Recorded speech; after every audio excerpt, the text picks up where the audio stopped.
Peristiwa tertidurnya pilot dan kopilot pesawat Batik Air dalam penerbangan Kendari, Sulawesi Tenggara menuju Jakarta menjadi sorotan beberapa hari belakangan ini.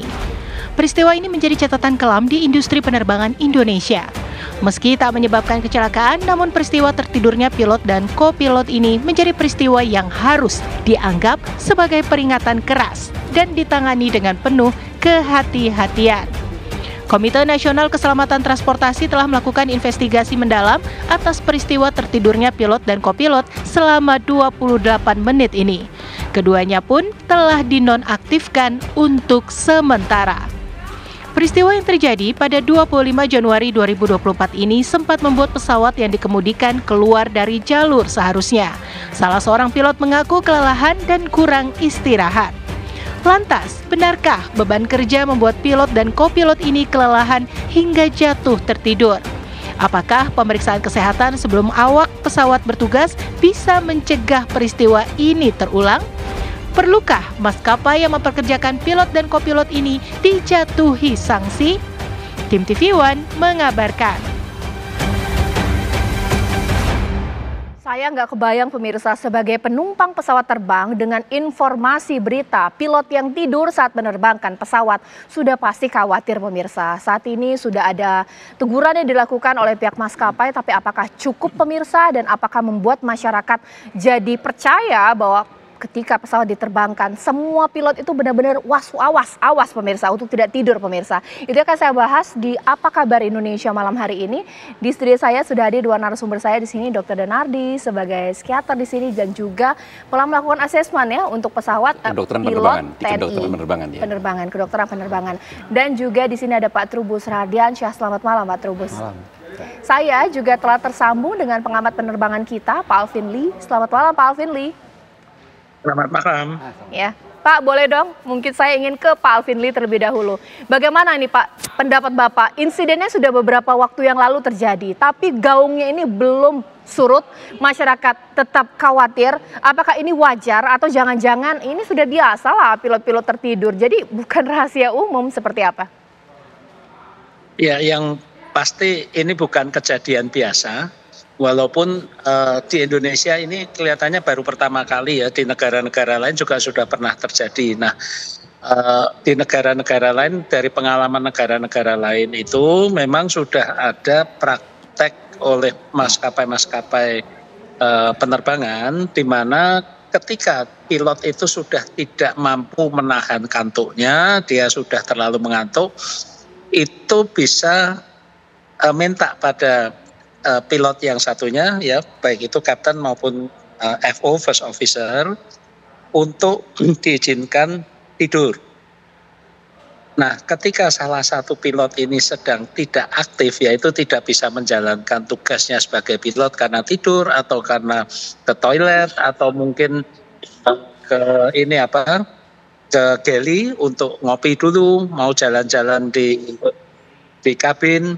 Itu ada aturannya bahwa ketika salah satu pilot tidak dapat menjalankan tugasnya harus ada awak kabin, atau juga kadang-kadang kan juga ada pilot yang terbang sebagai penumpang untuk tugas berikutnya. Nah, itu harus masuk ke kokpit, sehingga di kokpit selalu ada 2 orang. Ini selain untuk membantu ikut mengawasi, juga mencegah terjadinya misalnya pilot melakukan hal-hal yang dapat membahayakan, seperti halnya peristiwa Germanwings pada 24 Maret 2015 di mana ketika itu kapten sedang ke toilet, kopilot sendirian di kokpit dan dia dalam kondisi stres menghujamkan pesawatnya ke gunung.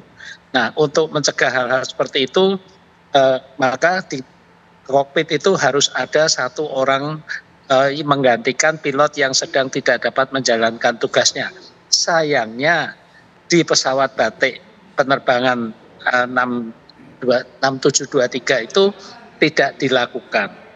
Nah, seandainya itu dilakukan, sebetulnya ketika kopilot yang menerbangkan karena kaptennya sedang tidur dan kopilot kemudian tertidur, itu setidaknya ada awak kabin yang bisa mengingatkan, loh jangan ketiduran Cap, gitu.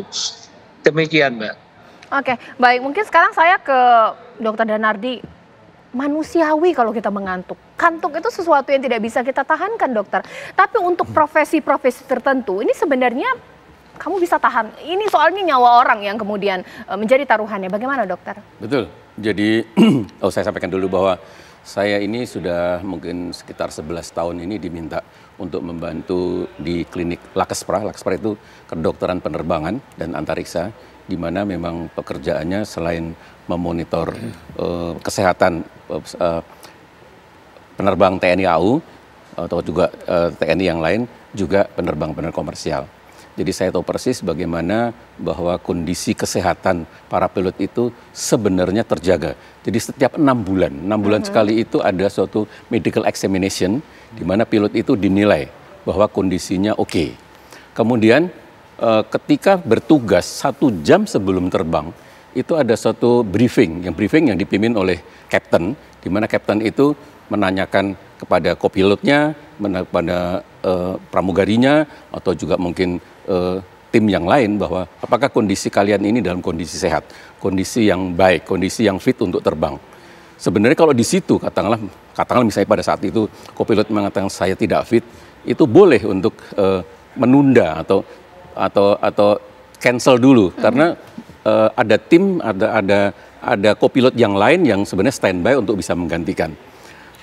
Kalau di TNI AU itu tidak sekedar briefing saja, tapi juga ada pemeriksaan setidak-tidaknya, ada tensi, ada nadi, dan ada wawancara ringan untuk menanyakan bahwa kondisimu bagaimana. Salah satunya tadi bahwa tidurmu tadi malam bagaimana. Iya. Tidur itu memang kebutuhan mutlak. Jadi seseorang ketika mau menerbangkan dan kemudian tidurnya kurang, itu harus jujur mengatakan bahwa saya hari ini tidak fit. Iya. Jadi mohon digantikan. Kemudian bahwa apabila memang katakanlah bahwa sedang minum obat-obatan yang bisa membuat seseorang tertidur, itu juga harus mengatakan bahwa saya dalam kondisi flu, saya minum ya mungkin obat antihistamin, itu juga tidak boleh untuk menerbangkan. Sekarang saya tanya kepada Pak Trubus. Ya. Idealnya kan seperti itu ya. Iya, ideal. Kayak saya aja lah, kalau kerja itu kita 8 jam sehari, tingkat kelelahan orang siapa yang tahu.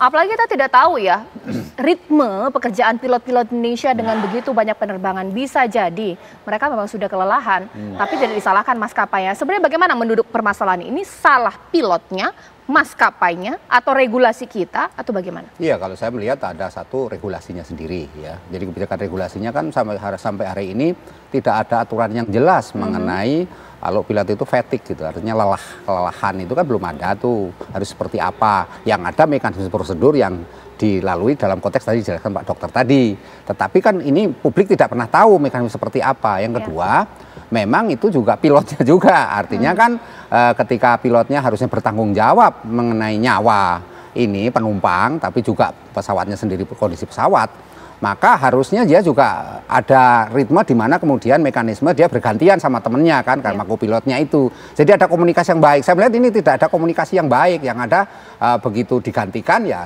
otomatis mereka tertidur, terus yang lainnya ikut tertidur gitu kan, terus nggak ada yang mengingatkan. Yang lainnya memang ini ada evaluasi juga mengenai pesawat, kondisi penerbangannya sendiri, Mbak. Ini perlu dievaluasi secara menyeluruh. Artinya ketika seseorang itu menjadi pilot, itu juga harus melalui prosedur-prosedur yang ketat, jelas, dan sehingga publik pun bisa saling mengikuti, saling mengawasi, Mbak. Jika artinya apa? Artinya memang penerbangan atau maskapai penerbangan yang istilahnya melakukan atau melakukan pilotnya seperti itu harus diberikan sanksi yang berat. Jadi negara harus hadir di situ, memang harus memastikan, kan ini kepentingan publik, namanya public goods ya, semuanya harus tanggung jawab pemerintah negara. Oke, nanti saya akan tanya juga kepada Pak Alvin Lee ya, mengingat ini memang sudah bukan kali pertama terjadi. Kalau untuk di negara-negara lain pernah ada insiden serupa berujung pada pemecatan. Saat ini kita belum mendengar bahwa akan dilakukan seperti itu oleh pihak maskapai. Bahkan nanti juga akan diperkaya dengan data-data yang akan dibawa rekan saya Ken Ana mengenai insiden tidurnya pilot pesawat sesaat lagi, pemirsa.